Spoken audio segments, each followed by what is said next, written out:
ఏంటంటే, దావీదు పట్టణమందు నేడు రక్షకుడు మీ కొరకు పుట్టి ఉన్నాడు, ఈయన ప్రభువైన క్రీస్తు అని.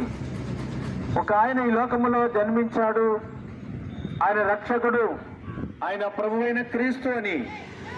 ప్రభు అంటే భూమి ఆకాశము సూర్యచంద్ర నక్షత్రములను సృజించి వాటిని ఏలేవాడు. కాబట్టి ఆయన సృష్టికి ప్రభు అయినాడు, సకల మానవులకి ప్రభు అయి ఉన్నాడు.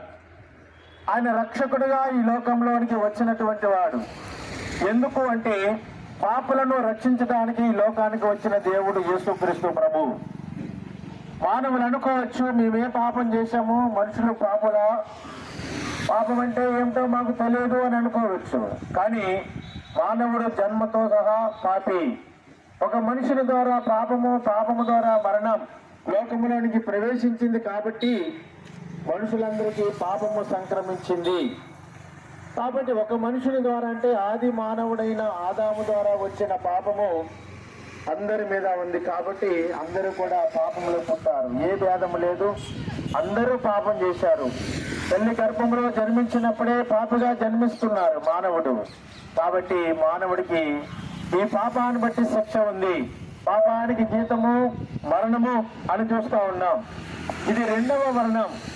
ఈ లోకములో మరణించిన తర్వాత మానవుడికి రెండవ మరణం ఉంది, అదే నరకం. ఈ నరకములో మానవుని ఆత్మ నిత్యము కాలుతుంటుంది, అది వేదన, బాధ. ఈ నరకము నుంచి తప్పించుకుని ఆత్మ స్వర్గం అనే పరలోక రాజ్యము చేరాలి. ఎలా చేరుతుంది అంటే మానవుడి మీద ఉన్న పాపం పోతే అప్పుడు కానీ ఆ ఆత్మ పరలోక రాజ్యం చేరదండి. పాపం పోవాలంటే అది ఆ భయంకరమైన పాప శిక్ష నుండి రక్షించడానికి రక్షకుడైన యేసుక్రీస్తు ప్రభు లోకానికి వచ్చారు. ఎలా రక్షించారంటే మానవుడి మీద ఉన్న పాపాన్ని పరిహరింపజేసి ఆయన రక్షించారు. మానవుడి మీద పాపం పోవడానికి కలవరి శిలువలో ఆయన రక్తాన్ని చిందించి చనిపోయి సమాధి చేయబడి తిరిగి లేచినటువంటి దేవుడు ఆ యేసుక్రీస్తు ప్రభు. మరి ఎవరు యేసు ప్రభుని నమ్ముకుంటారో వారి పాపము క్షమించబడుతుంది.